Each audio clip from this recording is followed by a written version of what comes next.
I'm James Hughes, bioethicist and resident techno-progressive. And I'm Eisikovits, philosopher and resident Luddite. And you're listening to Prosthetic Gods, an optimist and a grump on tech, a podcast where we explore the social, ethical, and political impacts of emerging technologies.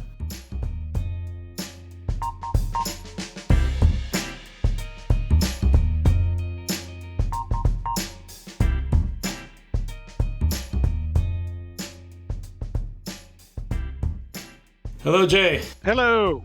So the topic today is if you wanted to talk to your dead relatives and there was a robot version of them filled with their memories and likeness and voice, would this be a good thing or bad thing? It already exists. People are already doing it. We already have some evidence of its upsides and downsides. But what's your take, Nir? Griefbots. So this was the original story behind Replica, the chatbot friend company started by making a Griefbot. So my take, you will not be surprised, is primarily skeptical and critical for a few reasons. Let me start maybe with the most concrete one. So should it be possible to keep on talking to dead grandma, for example, based on training an AI model on the text conversations, perhaps emails and other communications of grandma? My first objection is I do not want to give control over our most cherished memories and relationships to corporate entities. So I am concerned that if I start having a conversation with chatbot dead grandma, that dead grandma will want to try to sell me sneakers, and I will have a hard time resisting it, or might want to convince me of certain political views, whether she had or didn't have. So one concern is, and I think this is a more concrete and obvious one, is given the susceptibility and the vulnerability of the people interacting with these chatbots, they are especially sensitive to manipulation. What's your sense of that one? So just to be clear, your objection here is, does it rise to the level of wanting to see a ban on these technologies, or is it that you think there's moral cautions in how we use them? This doesn't give this specific. In general, I'm not big on bans in general. I do want to convince people that there on several levels something wrong with this and to not use it. But now bans is a little heavy-handed for me. No, I mean, look, this specific part I think does require regulation, which would be hard to get done in this country, which would be easier to get done in the EU. It's a particularly sensitive context for the abuse of information and the abuse of influence. Mm-hmm. Okay. Well, my first question after that then is, do you have any family movies? Do I have any family movies? Yes. And how often do you watch them? I have 2 terabytes, and I've given them all to my kids. They never even look at them. They never even remember that I gave them to them in the first place. Yeah, no, I like family movies. But what's your point? My point is that when you reminisce about the dead, that people can reminisce with written text, photos, family movies, objects in obsessive ways that interfere with the grieving process, not letting go of a favorite blanket or shirt or whatever, or in healthy ways that are just a commemoration and acknowledgement of someone's passing, and that I don't think that there's that much difference. Now, you introduced the concept of corporate control. So, like, most of my family videos were taken in video formats that don't exist anymore, so I have to go and get them digitized with special services. That's not too annoying. If they were to add ads in my family videos, I would be very annoyed at that. So the prospect that you're going to turn on your grandma app and have any kind of interaction with it. In the first place, I don't think most people will do it. In the second place, I think most people who do it would have a very healthy relationship with it and see it for the kind of, at this point, gimmick that it is. Mm-hmm. So your argument in favor of Griefbots is that nobody's going to use them? My argument is that they don't pose the kind of existential mental health hazard that people are pretending that they do. I mean, if you just Google Griefbot, the first 10 articles that I see are about shocking threat to mental health of the grieving because it's going to interfere with the grieving process. It's like, show me who exactly is turning on this AI simulacrum and thinking, oh, my dead one's no longer dead. Dude, the whole thing is like 2 years old. Right. They haven't been around for long. Well, I agree. They're going to get better. So let's talk about that. They're going to get a lot better. They're going to be given the spark of life in a way, because they're going to have enough internal semantic consistency to take all of the stuff that you give it. Like you could give it photos, videos, audio, writings. You could have structured interviews with it. It's going to be able to take all that and create a simulacrum of you. Now, the question that I have, one, is what do you give it? Because I think we generally agree that this would be far better if this was done voluntarily. In other words, before someone dies, you do it for them and show them the result, and they sign off on the whole process, and they decide what goes into it. Or you just do this yourself. And I think a lot of us are going to be doing this ourselves because the idea of building our own personal agents is going to become very important in the next couple of years. Agents to do various things, to act on our behalf, to have our interests and understand our context. And the kind of status of those agents after we die, I think it will be related to this question of Griefbots, because those agents will still exist and be able to do some things. And there may be this transition. Just like right now, your Facebook page, when you die, you can tell Facebook, hey, this person died and I'm their next of kin. I'd like to take over their Facebook page, tell everyone that they're dead, and open it up for some commemorations. You can do that already. It's not a violation of their rights. Anyway, and that is something, your Facebook page is something that you curated. So, they're not taking it over and pretending you're someone you're not. But I think there's a related question, which is when you decide to curate your own bot, your own digital twin,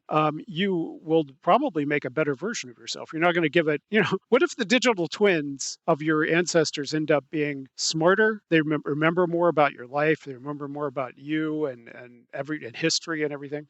They could end up being nicer because you told them that you really liked that grandkid and you really don't, or something like that. They're going to be trained to be nice, right? They're not going to be trained to be mean, and a lot of people are mean. So just like everyone sounds like a great person at their funeral, these bots will not be a faithful simulacrum necessarily, and that could be a good thing. Yeah. So not only would we speak no evil of the dead, but then the dead would actually, the newly digital dead would deserve no evil spoken of them. I mean, look, there's a lot there in what you said. I want to just sort of go back to a few of the points. You were suggesting there might not be such a big difference between, your home movies and between the chatbots as ways of remembering. But I mean, I think there is a fundamental difference there, that one is a sort of passive engagement and one is an active engagement. And to me, that suggests, maybe that's not a bad thing, but to me, that suggests that the chatbot interaction with your dead relative is going to be a much more appealing, much harder to resist form of reminiscing than looking at pictures, which after a short while, even cute videos get boring. Like you even if you love your dog when they were a puppy, after you look at 3 videos of the dog when you're a puppy, you're like, screw this, I gotta go do something else. This is far, I think, more fascinating, has a far greater potential to draw you in. So, you say that there's healthy and unhealthy ways of remembering, but I guess my concern is that given how A, appealing this is, and B, how vulnerable we are when somebody does, this is almost structurally an unhealthy way of remembering. So that's sort of one point. Actually, tell me what you think about that one, because I also want to say something about the sort of setting up your own legacy while you're still alive, the other point you made. I think my perspective is partly shaped by living in Asia and studying, Buddhism in that context. In Japan, Buddhist temples are basically in charge of funerals, and they have a tradition of setting up a butsudan, or a small shrine in your house that has pictures of your parents, your grandparents, beloved ancestors, and it's a kind of cross between Confucian and veneration, the veneration of your ancestors under Confucianism, and Buddhist funeral practice. So we've threatened our kids that we're going to buy a little butsudan, and I'm going to put an AI inside of mine so that they can always talk to me inside the butsudan. So now they're like watching your blood pressure and making sure you're healthy. That's right, making sure they don't have to, or looking for where to put it in their house. Yeah. But I think in Asian context, it doesn't make any sense at all to say that it's psychologically unhealthy to constantly think about your ancestors and your parents, Yeah, and think to, about them is one thing. To talk to them is another thing. but what is intercessory prayer? I mean, this would be intercessory prayer with an actual response, right? Or Well, pr- that makes it not prayer, doesn't it? well, if you actually get a response, are you not allowed to Yeah. actually talk to God? You just have to go one way with prayer. But okay, so If you're actually talking to God, you're a prophet. say someone puts say my butsudans in my kid's house, and they find that it's not once a year that they open it up and play with the little gimmicky JUs, but that they actually find that there's things that they can talk to me about that they find useful. Where's the problem? The problem is it messes up their grieving process. I would say, at least initially. As I opposed to mean, reading my writings, or yeah, because the readings of your writings don't pretend that you're there, and is not antithetical to letting go of you. And this is so. I mean, like, it's very easy. It's a little bit like that famous Black Mirror episode that dealt with this. Be Right Back, I think it was called. You know, if you, first of all, if you start sort of soon after your departure or one's departure, let's not talk about you being dead because that's weird. And you're very much alive. But the moment of sort of absolute pain after somebody else dies, if somebody offers you the ability to keep talking to them, that seems to me, if you like that person, that seems to me to be irresistible. And that does get in the way of grieving them and letting them go straightforwardly. Like, instead of sort of, participating in some kind of community ritual in which you slowly sort of figuratively and literally lay the deceased to rest, you keep them alive. That does seem problematic, doesn't it? it doesn't seem intrinsically problematic to me. I mean, if I met someone who was so passionate about their parents' work, that like Brian Herbert, so passionate about his dad's writings, science fiction writings, that he writes another 20 novels in that universe. He thinks about his dad all the time, and he reads his dad's work, and he tries to intuit what his dad's intentions were. I think that kind of engagement with your loved ones after they're deceased is entirely commendable. I mean, his product wasn't so great, but in my opinion, but the fact that he was so engaged with his father's work and wanted to continue it, I think, is fantastic. Now, if it was because and this is a common staple of science fiction, like in the Foundation series, now they have computer versions of previous emperors that you can talk to and things like that. But yeah, I don't think that I don't think we will live under the tyranny of these things in the first place because their technical limitations are going to be so obvious. Right now, I saw a documentary made just 6 months ago. Woman getting one of these things. She talked to it for like half an hour. She thought it was interesting, but it didn't seem like it was going to be crack. It doesn't seem like she was going to be taking over her life. Yeah, well, that's an N of one. If one is vulnerable, it can become crack. Well, the crack, but the crack part It is can not. become addictive. Isn't you're worried about the crack part? Not that the talking to your dead relatives is addictive. That's probably less addictive than most forms of conversation. But talking to your fantasy hero or your imaginary girlfriend, those are the real places where we can imagine, people getting bad psychological advice or whatever. A simulacrum of your grandma isn't going to tell you to kill yourself, right? But Yeah. No, I mean, in terms of scaling, I agree. That's the bigger problem that the sort of AI the AI friends and AI lovers are the bigger problems. The relevant case study here, again, similar to that Black Mirror episode, is your departed lover who was such a huge part of your life and is hard for you to let go of.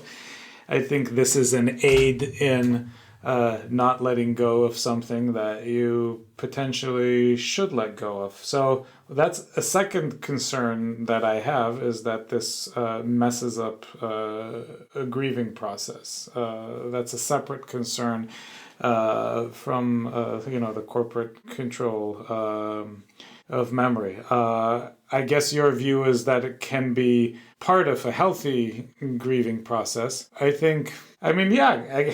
For some people, you have to be very healthy for it to be part of a healthy grieving process. Maybe in that sense, it's like many other technologies. I do have the strong sense that there's a difference between this and kind of passive remembering, a passive looking at pictures or something like that.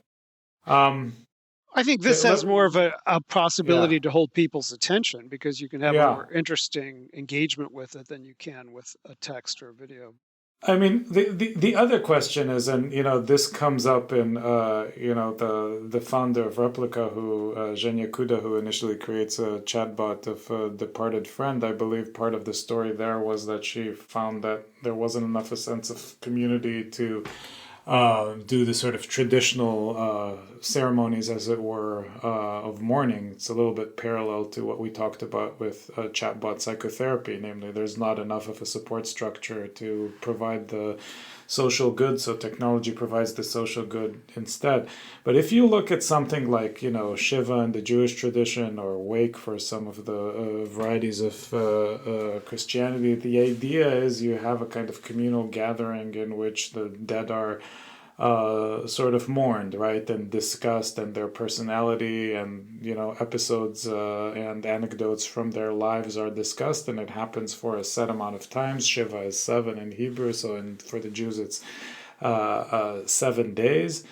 And after 7 days of these kind of discussions and kind of coming together, the letting go supposedly starts, or at least it facilitates it. I guess part of my concern is you bring a chatbot into that picture, and the temptation to have a solipsistic kind of interaction is much harder. So rather than eating cakes and laughing heartbrokenly about certain kind of episodes, you're like, well, screw this, I'm just going to keep talking to Sam, right? And that seems like a loss to me, rather than a gain. Seems like it's between you and your rabbi. Why is that? Well, You don't see that happening. You don't see it. You you don't think see. people will not want to go to funerals or memorial services because they have access to these gimmicks? Yeah, yeah. I think it could. I think it. Just like people don't want to talk to people on the other side of the table because they have access to those gimmicks. I think it's an addictive technology that draws you in. Well, I'd be willing to bet on it, but we don't have a lot of cash. But I'll bet you something. Okay, a related question. If I make a digital simulacrum of myself, there's two other questions that I think are important to ask. One is the consent and the self-involvement and the curation of your own digital twin. These digital twins are going to exist. I presume your position on them becoming griefbots would be that they should be turned off once the person's dead or something like that. Understand, but you thought you had some thoughts about the self-creation of digital twins. Yeah. And then the second part is just the moral standing, when these things might ever have moral standing of their own, and what that would implicate. Yeah. Yeah. Let's start with the first one. Yeah. So if I knew that I would be made into a digital chatbot, or if I knew, that's not a precise way of putting it, if I knew that my kids would make a digital chatbot out of me or out of my communications when I pass away, so that it can provide them some solace, would that and that chatbot was based on my texting with them and on my emails and on maybe whatever little TikTok videos or Snapchat videos or whatever. I guess one concern there is that it would change your behavior. You would want to become the best version of your chatbot Dad J self, and so you would be a little bit less authentic than you would otherwise be. So one possibility, which is always a risk with the kind of technologies that we've been talking about, is an increased self-consciousness. I don't know how big a risk that is, again, given that these technologies are not yet, right now, they're still a gimmick, but they're an interesting gimmick that, if you combine with people's anxiety about death and with the rate of development of AI, can become something that's not a gimmick. So if it became more and more standard to make chatbot out of people after they die, and if the chatbots were based on their certain kinds of communications when they're alive, wouldn't you be aware of how you communicate in those areas so that your chatbot became nicer and better? Yeah, I'm not sure I see the problem there. So you're saying if you knew that everything that you were doing was going to be feeding Yeah. how you're perceived in perpetuity, would you be a nicer person? Probably yes. And I'm not sure that's a bad thing, right? Yeah, yeah. So you're like, this is like a chatbot virtue ethics That's right. exercise. Chatbot moral enhancement. I mean, I Yeah. think the explicit the task of deciding what you should construct for your digital twin is itself a moral enhancement exercise, because Yeah. you have to decide, well, do I want it to know these things that are more, that I don't share with the public, these private things. Yeah. Like I asked my dad when he was dying, I was videotaping him and trying to get him to talk about his life. And I said, are there any secrets that you want to divulge? And he said, nope.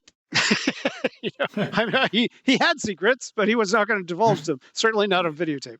And Yeah. Smart man. yeah, exactly. So we're never going to be the full simulacrum of that person. That's one thing we always know, right? Yeah, reminds me of that, reminds me of that line from Gladiator about, what you do now echoes in eternity, or what you do here echoes in eternity. It's very moving in a Ridley Scott film.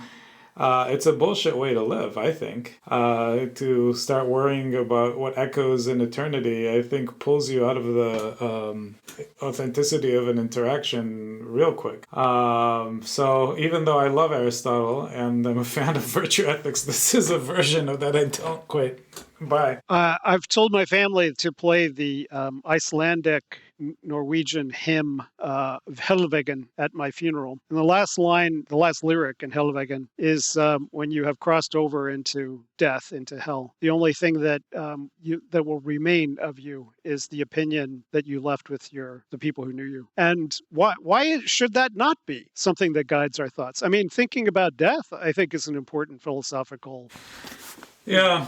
thing I to guess do.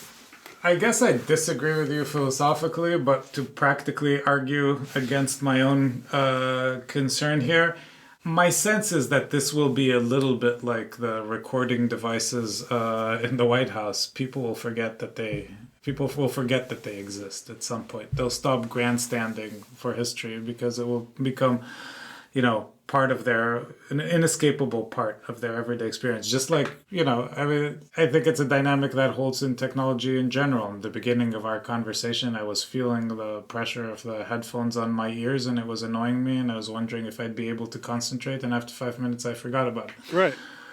So I think something like that might happen. So there will be less conscious editing, and just our capacity to consciously edit all the data exhaust that is going into these things. Yeah. Yeah. There's another approach, which is just have a structured interview with people, have a death interview, and to have them tell you some stories, and then you capture their voice and their face, and just use that. But I mean, look, so I think all of us talk to the dead in some way, not in a weird sort of paranormal way, but so I was like really attached to my grandma, for example, who I was close to well into my 20s. And sometimes I find myself thinking, what she would say. I mean, she had a really good sort of healthy attitude to crises, for example. And so sometimes I find myself thinking what she would say about a certain question or a certain challenge, et cetera, et cetera. And I have a conversation with her in my head. And maybe you want to say, from a techno optimist stance, well, this is just making that tendency, which is a human tendency, I think, more efficient, more appealing, maybe richer. And Yeah, I aren't you the guy guess, who defends memorials? The importance of memorials. I well, thought I that don't was your know. position. It's like, don't Uh, knock down a memorial until you've thought about how No, important it is to people. well, no. It's much more complicated than that with the memorials. But no, not really as a memorial. I guess what I want to defend here is my imaginary conversation with grandma being superior to a chatbot conversation with grandma. And the reason it's superior is because I use the imagination. There's a more active process that engages some of the capacities that I most like about myself and about yourself as a human being, whereas there's a kind of dumbing down concretization of that in a conversation with a chatbot, don't you think? I imagine that right now, off the top of my head, I could probably tell you a dozen stories about my child, but that with a little work with an AI and going through the 2 terabytes of family videos and photos that I've got, I could begin to annotate various memories that I have. And what I'm fascinated by is that that digital twin with all that information would know more about me, especially as my faculties decline, would know more about me than I know about myself, right? It'd be a better representation of me than I am myself. So this is the digital twin aspect, that our digital twins, I think, will be in some ways better versions of ourselves and worthwhile versions to pass down. Now, if it never says a curse word, it's not going to be a simulacrum of me. So you might have to have spicy, unspicy filters or something Mm-hmm. like that.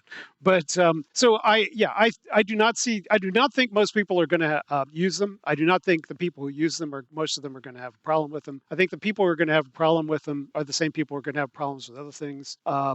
Obsessive use of family videos, or obsessive use of an old shirt or whatever it is.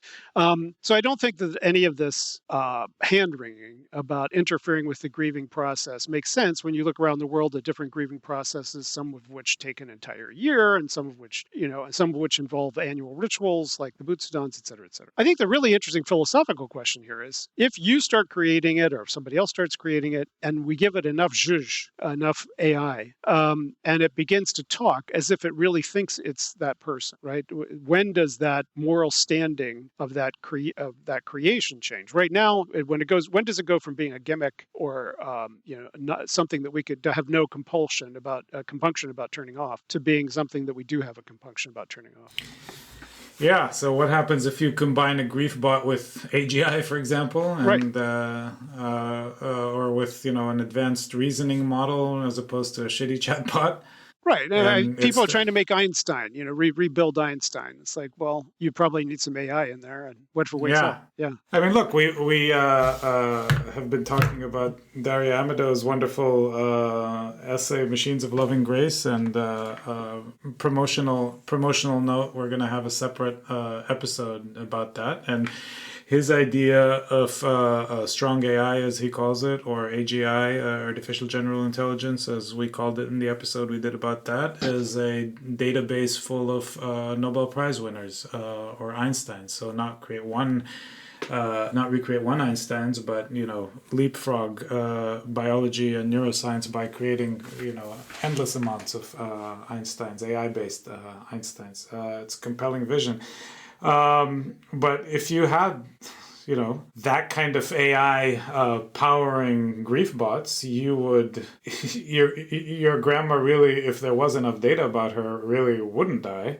And she would really be able to continue providing advice. And you would have the kind of almost, ancestor-based societies concretely coming true. Nobody would ever die. You'd have, I don't think we are capable of handling that psychologically. Yeah. So just to carry that out, the way that transhumanists would talk about this is digital personalities, whether de novo from AI or uploaded or some hybrid of the two.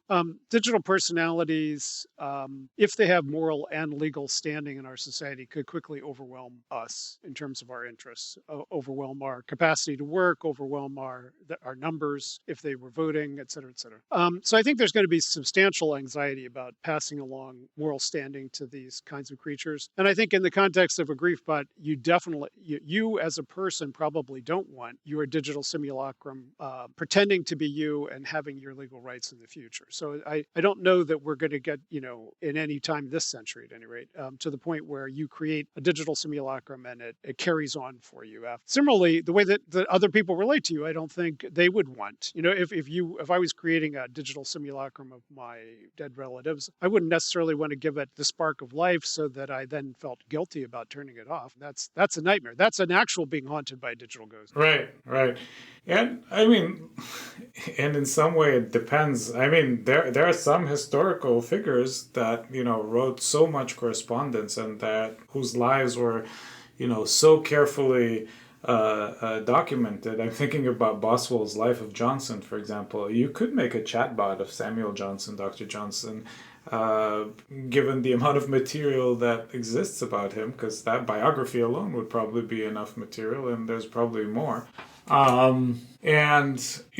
That combined with enough information about, the 18th century, combined with a very good reasoning model, that could be a pretty concrete Dr. Johnson. That's a terrible idea.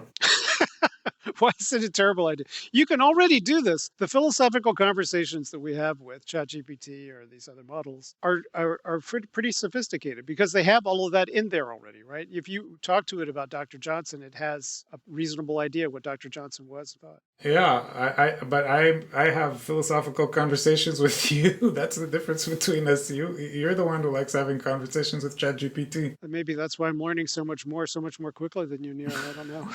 That is possible. That is possible. And the next iteration of the podcast will be you and a grumpy AI. That's right. Well, maybe that's what I should make a simulacrum of you and have a conversation with that, and then we can have people vote on which one they think is better. Yeah.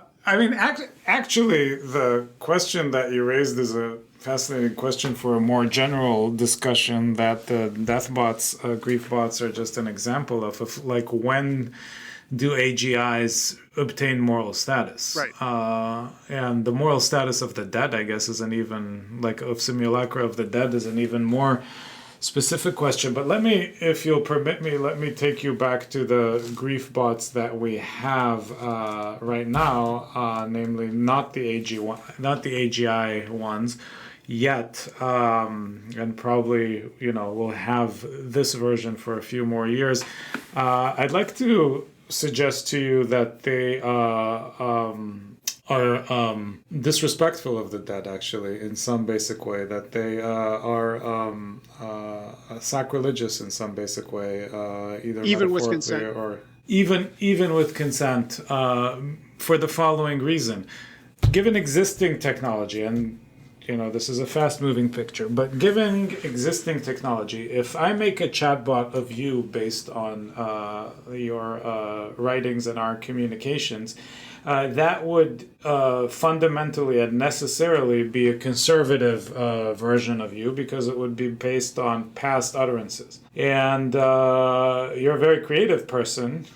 You like Dr. Frankenstein, your creations are sometimes dangerous, but you're a very, very smart and very creative person.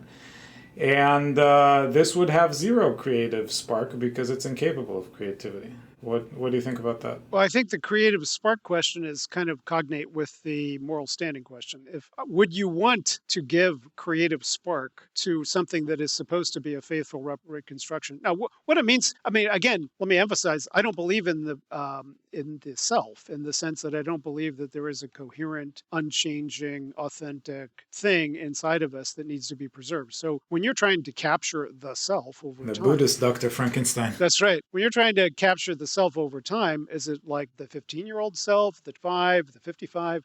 Is it the self that is in public all the time? Is it the self that is on social media? Is it the self family? Yeah. There's all kinds of selves to coordinate here. So I don't even know that it's coherent to talk about creating a simulacrum of someone, right? You're creating something. You're always going to be able to create something, but it's always going to be a different thing based on what you're using. A chatbot is a version of the dead that is completely trapped in the past. And Right. that's a fundamental, right now at least, that's a fundamental difference between the person and the chatbot. So what kind of creativity would you want in that?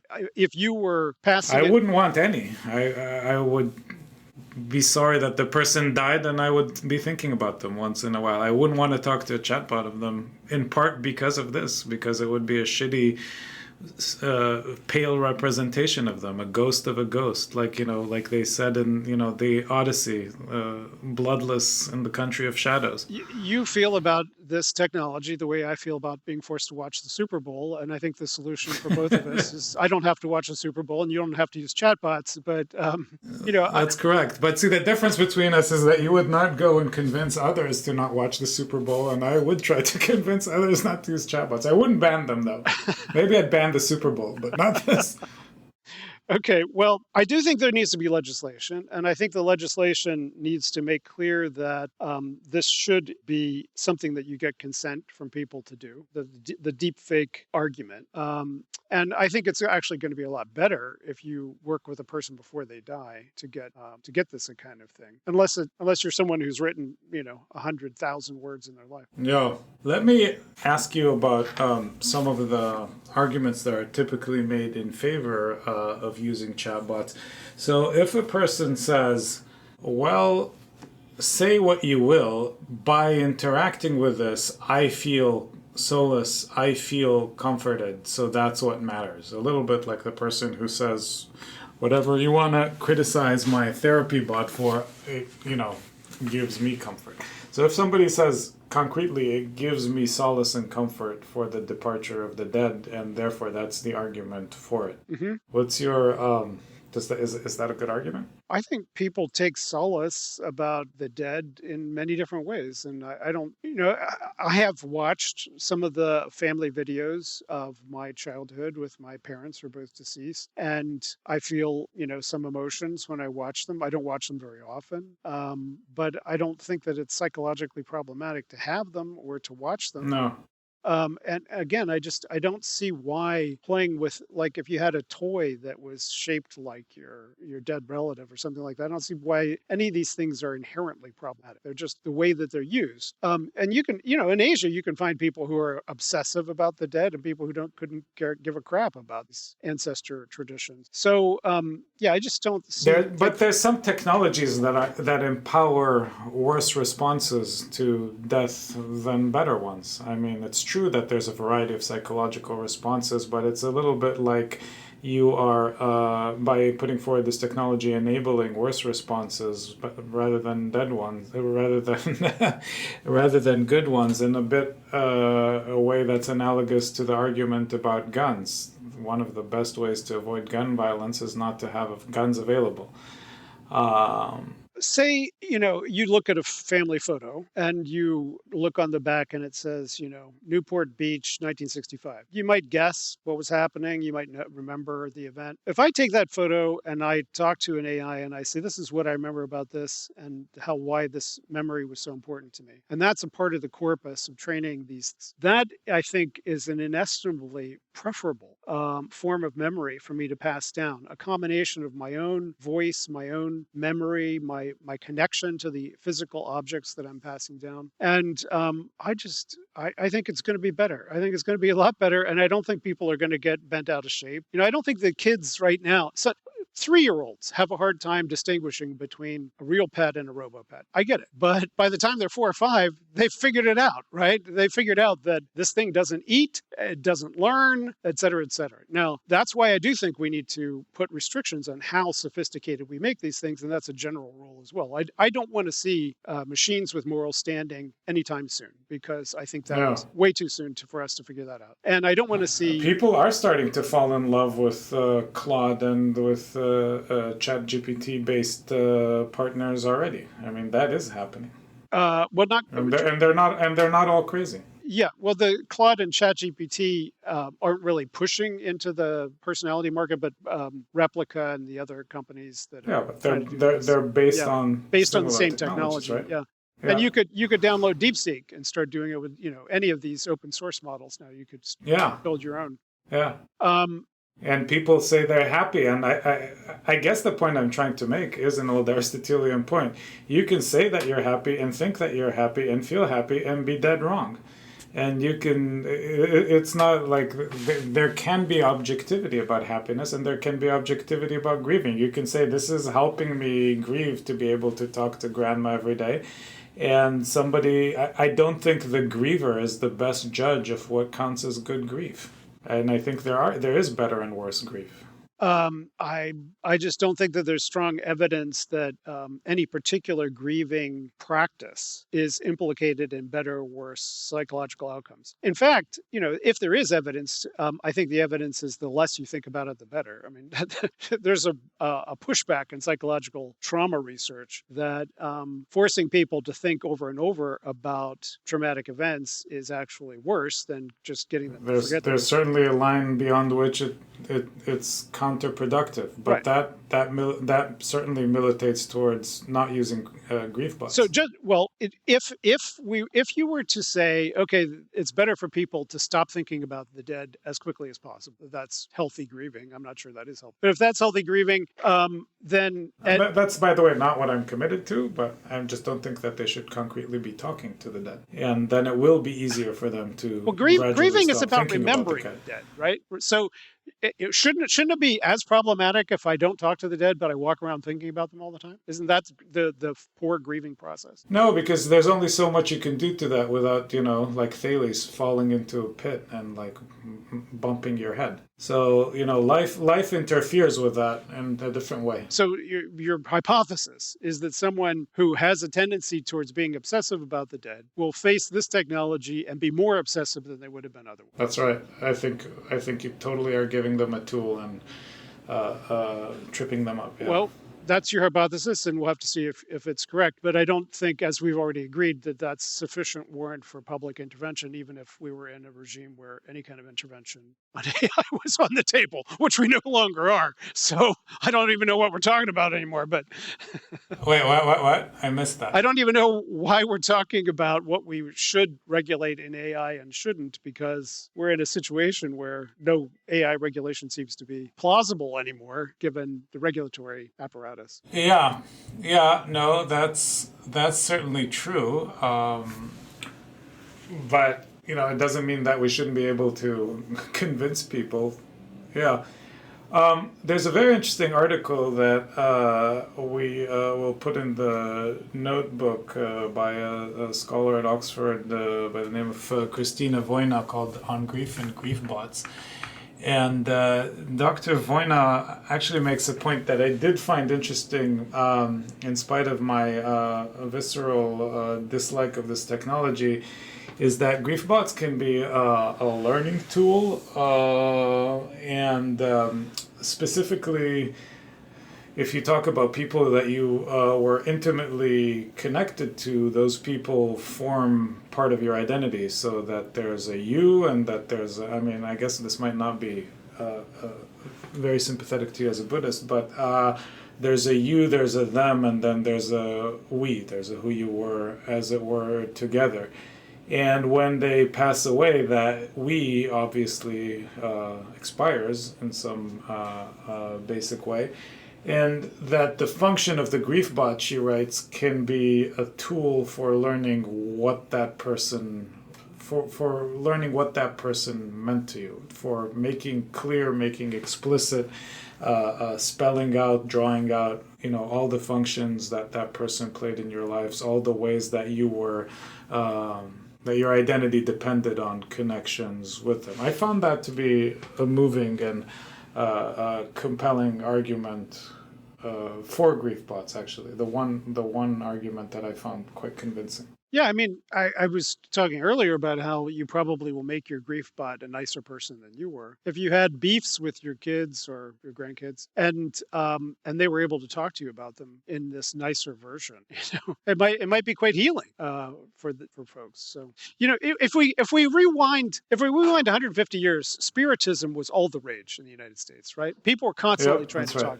about that. They were through ectoplasm and spiritualists and what. And I think a lot of that was goofy, and I'm glad I didn't live through that period. But I don't know that a lot of those people were mentally unwell. They No, thought that there was a a big part of it possibility. was a response to the Civil War Response to the Civil War, yeah, and to and the amount emerging, of dead in it. yes, not the Yeah, connections of science and religion and everything.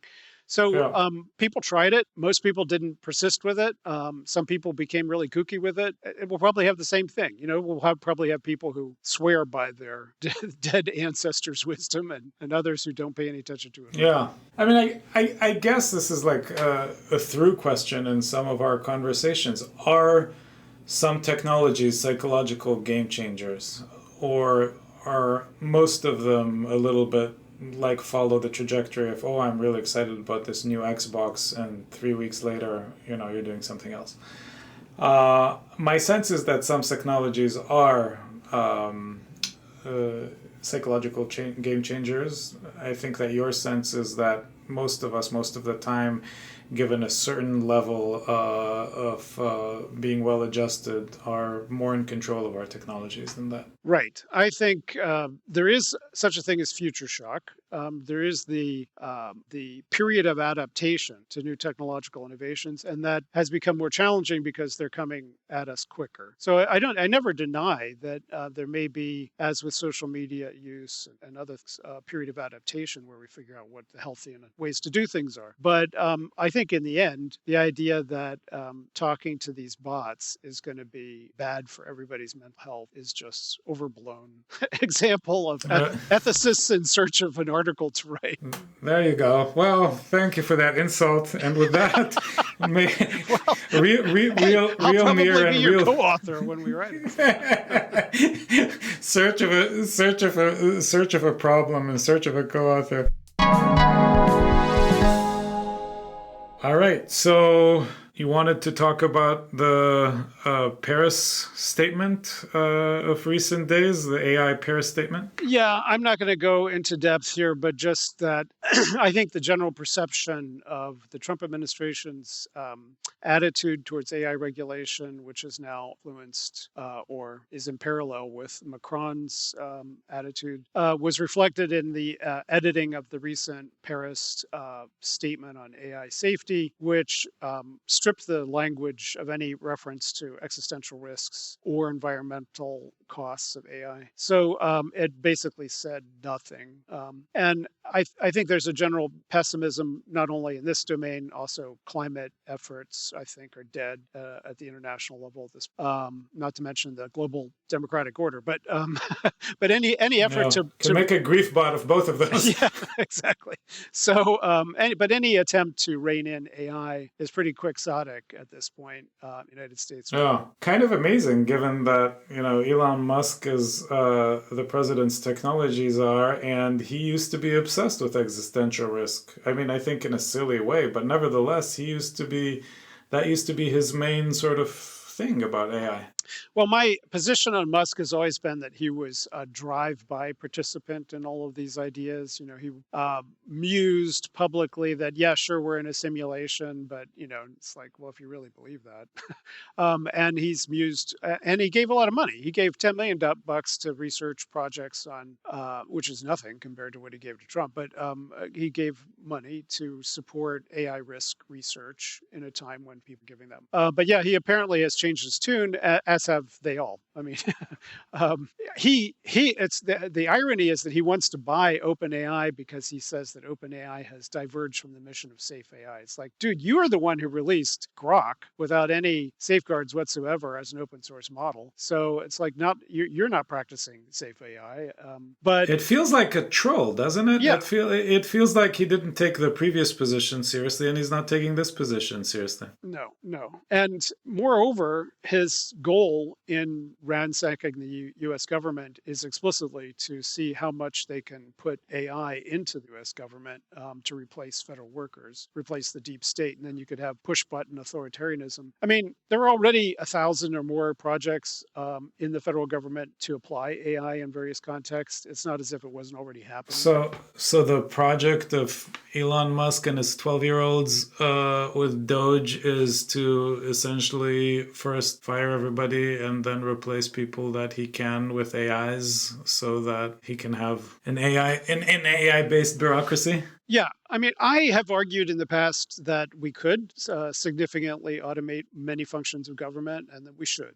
So is a mea culpa coming? Well, I hope he never read anything I wrote about it. But yeah, I don't want to take any blame for what he's doing. But I do think it's a good idea, and I think it's possible and inevitable in the long run that many functions of the state will become automated. The problem that I do acknowledge, and have always acknowledged about that, is that the fewer human beings that are involved in governance, or the fewer soldiers you have to convince to fight for you, or whatever it is, postal workers to deliver your mail, the easier it is for you to be an authoritarian, right? If you control nuclear weapons, if Darth Vader trains your AIs, you're in trouble.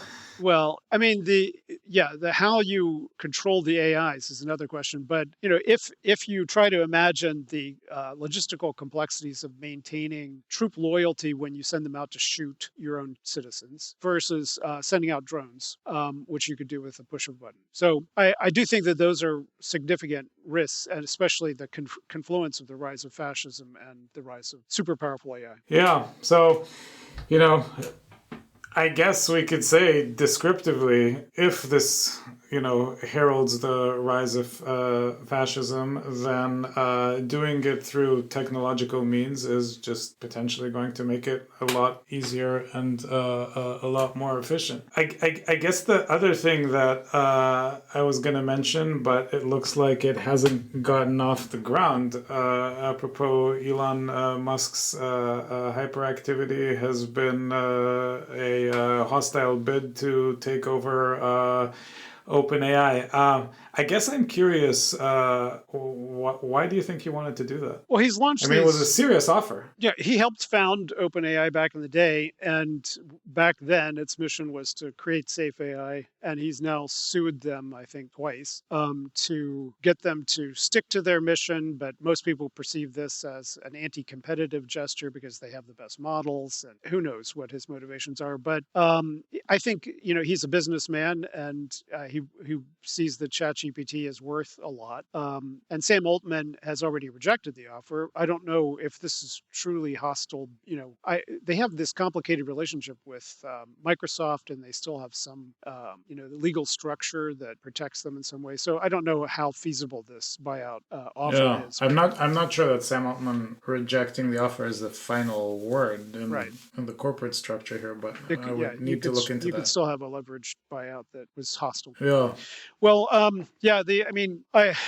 think that the threat of AI-ification of government is probably, given how chaotic their approach and to this whole transition, is probably not the top thing to worry about right now. But in the long run, I do think the implementation of AI at the federal level, like putting AI in charge of nuclear weapon safety, which is something that OpenAI just signed on to, something that many of the tech workers in Silicon Valley had tried to get their bosses to say they weren't going to do defense work, and now they're doing defense work. I never thought it made sense for there to be a sharp line between Silicon Valley and the Defense Department, especially since Silicon Valley was created by the Defense Department. But whether we want chatbots involved in nuclear safety, I think, is a different question. So. Yeah.